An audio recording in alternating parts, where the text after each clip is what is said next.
नमस्कार साथियों, मैं शंकरलाल तंवर शाला दर्पण के एक नए अपडेट को लेकर उपस्थित हूं आपके अपने YouTube चैनल SLT टेक पर। साथियों, स्वागत है आपका।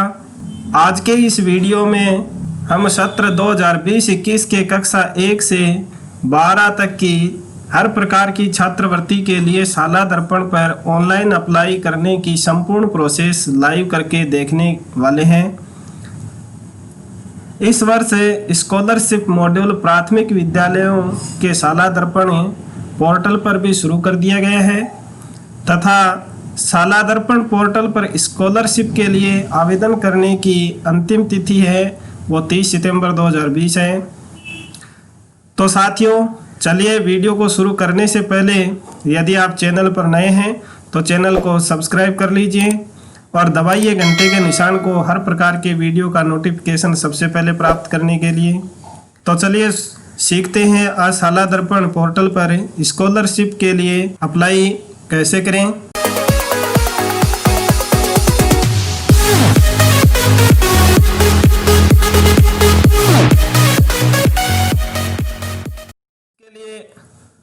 सबसे पहले आपको अपनी स्कूल आईडी और पासवर्ड के थ्रू शाला दर्पण पोर्टल पर लॉगिन कर लेना है। मैंने शाला दर्पण पोर्टल पर लॉगिन कर लिया है। अब इसके लिए आपको होम पेज पर कई मेन्यू बार दिखाई देंगे। इसमें से आपको स्कीम वाले मेन्यू के ऊपर क्लिक करना है। क्लिक करते ही आपके सामने सब मेन्यू ओपन होंगे। उसमें आपको एक स्कॉलरशिप का ऑप्शन मिल जाता है। इसके ऊपर क्लिक करके इसे ओपन कर लेना है। ओपन करते ही फिर आपके सामने सब मेन्यू ओपन होंगे। इसमें 3 मेन्यू दिए गए हैं, स्कॉलरशिप अलॉटमेंट 2020-21 और स्कॉलरशिप फाइनल सबमिट अनलॉक 2020-21 और स्कॉलरशिप मॉड्यूल यूजर मैनुअल 2020-21। यदि आपको किसी तरह की इस फॉर्म में भरने में दिक्कत आ रही है तो यहाँ इस यूजर मैनुअल के ऊपर क्लिक करके इसे डाउनलोड कर लें। इसमें संपूर्ण प्रोसेस है वो बताई हुई है। चलिए हम एक एक टैब के ऊपर बात कर लेते हैं। सबसे पहले स्कॉलरशिप अलॉटमेंट 2020-21 ऑप्शन के ऊपर क्लिक करना है और इसे ओपन करना है। अब आपको नीचे सेलेक्ट द अप्रोप्रिएट ऑप्शन, इसमें आपको जिस क्लास की छात्रवृत्ति के लिए आवेदन करना है वो क्लास आपको यहाँ से सेलेक्ट कर लेनी है। उसका सेक्शन है वो सेलेक्ट कर लेना है और फिर नीचे जो स्टूडेंट टाइप दिए गए हैं इसमें आपको शो ऑल स्टूडेंट के ऊपर सेलेक्ट करके नीचे शो स्टूडेंट टैब के ऊपर क्लिक कर देना है। अब आपने जो क्लास सेलेक्ट की है उसके बच्चों की सूची आपके सामने ओपन हो जाएगी और ये सबसे पहले यहाँ आपको स्टेटस समरी है वो भी दिखाई देगी कि आपकी इस क्लास में कितने स्टूडेंट हैं और कितने स्टूडेंट को आपने आइडेंटिफाई किया है और छात्रवृत्ति के लिए पात्र कितने हैं और अपात्र कितने हैं, इनकी सूची और टोटल पेंडिंग कितने हैं, छात्रवृत्ति के लिए आवेदन नहीं करना चाहते ये कितने छात्र हैं। इस तरह की आपको एक समरी है वो यहाँ दिखाई देगी। अगर आप पहले बार इसको लॉगिन करेंगे तो आपको केवल यहाँ टोटल स्टूडेंट्स हैं वो दिखाई देंगे। आगे जितने भी ऑप्शन दिए गए हैं उनमें आपको 0 दिखाई देगा। अब आपको नीचे जो स्टूडेंट आइडेंटिफिकेशन है उसमें सिलेक्शन ऑप्शन है, इसके ऊपर क्लिक करना है और इसमें से आपको जो भी जैसे छात्रवृत्ति के लिए पात्र कोई विद्यार्थी है तो उसे पात्र वाले ऑप्शन को सिलेक्ट कर लेना है, अपात्र है तो अपात्र वाले को सिलेक्ट करना है और छात्रवृत्ति के लिए आवेदन नहीं करना चाहता है या चाहती है, इनमें से जो कैटेगरी के अंतर्गत आपके विद्यार्थी आते हैं प्रत्येक विद्यार्थी से पहले ही सिलेक्शन वाले ऑप्शन में ये ऑप्शन है, इसको सिलेक्ट कर लें और सेलेक्ट करने के बाद में ट्रांसफ़र फॉर अलॉटमेंट इस ऑप्शन के ऊपर आपको क्लिक कर देना है। जैसे मैंने 1-2 का चुन रखा है और बाकी और मैं आपको चुन करके बता देता हूँ, बाकी को मैंने छोड़ दिया एक बार। फिर ट्रांसफ़र फॉर अलॉटमेंट इस ऑप्शन के ऊपर क्लिक करेंगे तो आपके सामने एक मैसेज ओपन होगा, identification of student saved successfully, इसको क्लोज कर देना है। अब आपको नीचे की तरफ स्क्रॉल करना है तो देखिए यहाँ verified and allotment status summary में आपको जितने स्टूडेंट को आपने एलिजिबल सेलेक्ट किया है वो संख्या आपको यहाँ दिखाई देगी। वेरीफाइड अगर आपने पूरा फॉर्म भर के वेरीफाई कर दिया है तो वो समरी आपको यहाँ दिखाई देगी। और टोटल स्टूडेंट अलॉटेड स्कॉलरशिप ये आपको दिखाई देगी। अब आपने जिन जिन विद्यार्थियों को सेलेक्ट किया है वो आपको यहाँ नीचे एक टेबल के रूप में दिखाई देंगे। अब इसमें कई तरह के ऑप्शन हैं। पहला ऑप्शन है उसमें अपडेट का दिया गया है। छात्रवृत्ति भरने से पहले यहाँ देखिए वेरिफिकेशन के नीचे अगर नो और यस दिखाई देगा। अगर नो दिया हुआ है तो आपको ये डिटेल अपडेट करने के बाद में ही यहाँ यस दिखाई देगा। उसके बाद में ही आप इसकी छात्रवृत्ति के लिए आवेदन कर सकते हैं। तो सबसे पहले आपको यहाँ जो अपडेट वाला बटन है उसके ऊपर क्लिक करके जो एक प्रोफॉर्मा ओपन होगा उसमें सारी जानकारियाँ आपको फिल करनी है। और यदि आप view scholarship status last section, यदि किसी विद्यार्थी ने पिछले वर्ष भी छात्रवृत्ति ली है और उसका अगर आप विवरण देखना चाहते हैं तो इस व्यू बटन के ऊपर क्लिक करना है। अब अगर पहले से अगर छात्रों ने पिछले सेशन में अगर छात्रवृत्ति ली है तो उसकी डिटेल ओपन हो जाएगी, और नहीं ली है तो can not views as no scholarship was allotted to this student in last year. अगर नहीं ली है तो यह ऑप्शन आपके सामने आ जाएगा। और अगर पिछले साल ली है और उसी छात्र को आप री अलॉटमेंट करना चाहते हैं तो यहाँ इस री अलॉट के ऊपर क्लिक करेंगे तो ये आपकी छात्रवृत्ति है वो दोबारा री अलॉट हो जाएगी। और इस ऑप्शन में आपको अन्य पिछड़ी जाति, पूर्व मैट्रिक छात्रवृत्ति, जो भी जिस भी लिए छात्र है वो एलिजिबल है वो ऑप्शन यहाँ ऑटोमेटिक यहाँ आ जाएगा। और अलॉट न्यू के ऊपर क्लिक कर देना है। अगर आपने किसी छात्र को गलती से यहाँ चूज कर लिया, उसको हटाना है तो यहाँ ये डिलीट बटन दिया हुआ है, इसके ऊपर क्लिक करेंगे तो यह छात्र है वो हट जाएगा। अब देखिए सबसे पहले ऑप्शन की बात करते हैं अपडेट। इसके ऊपर आपको क्लिक करना है। अपडेट बटन पर क्लिक करने के बाद में आपके सामने उस छात्र की बेसिक इन्फॉर्मेशन आपको यहाँ दिखाई देगी, और जो जो पेंडिंग चीज़ें हैं उनके आगे पेंडिंग लिखा हुआ मिलेगा और वह रेड अक्षर में लिखा हुआ मिलेगा। अब सबसे पहले उस छात्र का आधार ऑथेंटिकेट करना है। अगर उसके आधार यहाँ फीड किए हुए हैं आपके प्रपत्र 9 में तो ऑटोमेटिक यहाँ आ जाएंगे। अगर कोई भी जानकारी यहाँ शो नहीं हो रही है तो सबसे पहले उस छात्र का प्रपत्र 9 है वो पूरा कंप्लीट करना है, उसके बाद में ही छात्रवृत्ति के लिए आवेदन करना है। अब आपको यहाँ आधार नंबर दिखाई देंगे। इस आधार अगर नहीं भरे हुए हैं तो आधार नंबर आपको फिल करने होंगे, और उसके बाद में नीचे दिया गया ऑथेंटिकेट आधार, इसके ऊपर क्लिक करना है। क्लिक करते ही देखिए आधार ऑथेंटिकेशन सक्सेसफुली, ये आधार ऑथेंटिकेशन है वो सक्सेसफुल हो गया और ऑथेंटिकेशन ऑन है। जिस तारीख को आप करेंगे वो तारीख यहाँ आ जाएगी।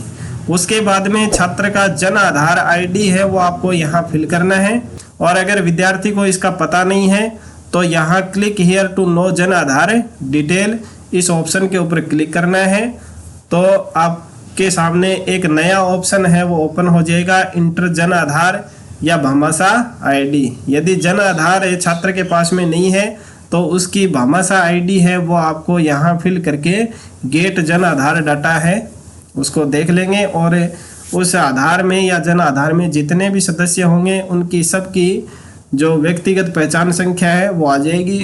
वो आपको यहाँ से नोट कर लेनी है, और नोट करने के बाद में उसको यहाँ फिल करके ऑथेंटिकेट कर देना है। और अगर राशन कार्ड डिटेल अपडेट नहीं है तो यहाँ छात्र के राशन कार्ड नंबर फिल करके अपडेट कर देना है। इसी तरह से बैंक डिटेल, जैसे ही आप यहाँ जन आधार पहचान संख्या को ऑथेंटिकेट कर देंगे उसके बाद में यहाँ gate Jan Aadhaar link bank detail, इसके ऊपर क्लिक करेंगे तो ये बैंक डिटेल है वो ऑटोमेटिक यहाँ उस जन आधार वाले खाते की आ जाएगी। और उसको यहाँ नीचे अपडेट कर देना है।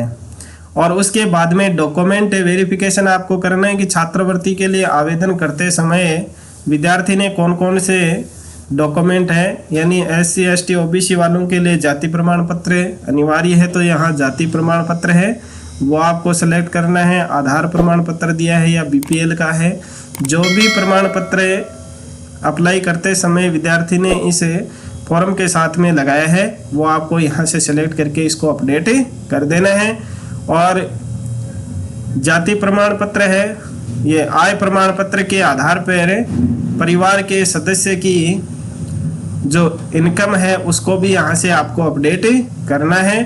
अब यहाँ जो भी फैमिली सदस्य है उनकी इनकम है, जैसे पिता की इनकम कितनी है, मदर की इनकम कितनी है, और जो भी गार्जियन है उनकी इनकम आपको यहाँ फिल करके अपडेट कर देनी है। ये सब अपडेट करने के बाद में इसको क्लोज कर देना है। और क्लोज ये अपडेट करने के बाद में आपको यहाँ यस बटन दिखाई दे जाएगा। उस यस बटन के ऊपर क्लिक करेंगे तो आपकी जो ये पेंडिंग चीज़ें थी वो सारी वेरीफाइड हो जाएंगी। देखिए आधार अपडेटेड, आधार पहले अपडेट नहीं था, मैंने उसको ऑथेंटिकेट कर दिया। अभी जन आधार ऑथेंटिकेशन है वो पेंडिंग है, बैंक डिटेल है वो पेंडिंग है, और ईयरली डॉक्यूमेंट है यानी जो इनकम वाले हैं, फैमिली इनकम है और जो जाति आदि है वो यहाँ पेंडिंग है। तो इन सब को आपको अपडेट करना है। और उसके बाद में आपको जिस भी छात्रवृत्ति के लिए वो करंट सेक्शन में अप्लाई कर रहे हैं वो आपको यहाँ सेलेक्ट करना है और उसके बाद में अलॉट न्यू के ऊपर क्लिक कर देना है। तो इस तरह से आप एक एक विद्यार्थी की जो डिटेल है उसको अपडेट करके और जिस भी छात्रवृत्ति के लिए आपको अप्लाई करना है वो आप यहाँ से सेलेक्ट करके अलॉट कर देंगे। इतना कार्य करने के बाद में आपको दोबारा उसी स्कॉलरशिप वाले टैब में जाना है और अब यहाँ से आपको स्कॉलरशिप फाइनल सबमिट अनलॉक 2020-21 इसके ऊपर क्लिक करना है। यहाँ से फिर आपके सामने कुछ निर्देश हैं वो ओपन होंगे, इनको आप पढ़ लेना है। और उसके बाद में आपको यहाँ जिस भी छात्रवृत्ति के लिए आपने पीछे आवेदन किया है उनमें से इसको सेलेक्ट कर लेना है। पूर्व मैट्रिक 6 से 8 तक, अनुसूचित जनजाति, OBC, अन्य पिछड़ा वर्ग, जिस भी छात्रवृत्ति के लिए आपने अप्लाई किया है वो आप यहाँ से सेलेक्ट कर ले और उसके बाद में आपको गो बटन के ऊपर क्लिक करना है। तो आपके सामने उन सभी छात्रों की लिस्ट ओपन होगी जिन की छात्रवृत्ति के लिए आपने आवेदन किया है। उनकी लिस्ट आपके सामने इस तरह से होगी, नेम, क्लास, जेंडर और जिस भी कास्ट से वो संबंधित है। उसके बाद में आपको इस तरह का यहाँ एक अमाउंट फिल करने के लिए चेक बॉक्स मिलेगा, उसमें उस छात्र को कितनी छात्रवृत्ति मिलनी है वो अमाउंट आपको यहाँ फिल करके नीचे सेव अमाउंट के ऊपर क्लिक करना है। इसी तरह से सभी विद्यार्थियों का अमाउंट फिल करके आपको नीचे एक फाइनल सबमिट का ऑप्शन दिखाई देगा, उसमें आपको फाइनल सबमिट कर देना है। देखिए इस तरह से आपको ये राशि फिल करके यहाँ से सेव कर लेना है और उसके बाद में इसको फाइनल सबमिट कर देना है। फाइनल सबमिट आप जैसे ही करेंगे आपके सामने एक इस तरह का मैसेज है वो ओपन होगा, जिसमें आपको मोबाइल नंबर सेलेक्ट करने होंगे इस फॉर्म को वेरीफाई करने के लिए। तो इस सेलेक्ट ऑप्शन के ऊपर जैसे ही क्लिक करेंगे तो आपके सामने 2 नंबर है वो ओपन होंगे, एक है अपने प्रिंसिपल हेडमास्टर का और एक शाला दर्पण प्रभारी का। जिस भी मोबाइल के थ्रू आप इस एप्लीकेशन फॉर्म को सबमिट करना चाहते हैं वो आपको यहाँ से सेलेक्ट कर लेना है और इसको सेलेक्ट करके सबमिट करेंगे। तो सबमिट करते ही जो नंबर आपने सेलेक्ट किया है उस नंबर के ऊपर एक OTP जाएगा, उस OTP को यहाँ फिल करके इस सबमिट बटन के ऊपर क्लिक कर देना है। तो आपका जो फॉर्म है वो फाइनली सबमिट हो जाएगा। तो इस तरह से आज के इस वीडियो में हमने छात्रवृत्ति आवेदन से लेकर उसके फाइनल सबमिट तक की प्रोसेस है वो लाइव करके देखी है। वीडियो में दी गई जानकारी आपको कैसी लगी कमेंट करके ज़रूर बताएं, और इसके अलावा भी अगर आपका किसी तरह का कोई सवाल है तो वो मुझे आप कमेंट करके ज़रूर बताएं। मैं आपके हर सवाल का जवाब देने की पूरी कोशिश करूंगा। वीडियो को अपने अन्य साथियों को भी शेयर करें, वीडियो को लाइक करें और चैनल को सब्सक्राइब करना ना भूलें। मिलते हैं एक नई जानकारी के साथ में नेक्स्ट वीडियो में। तब तक देखते रहें SRT take YouTube channel. Thank you.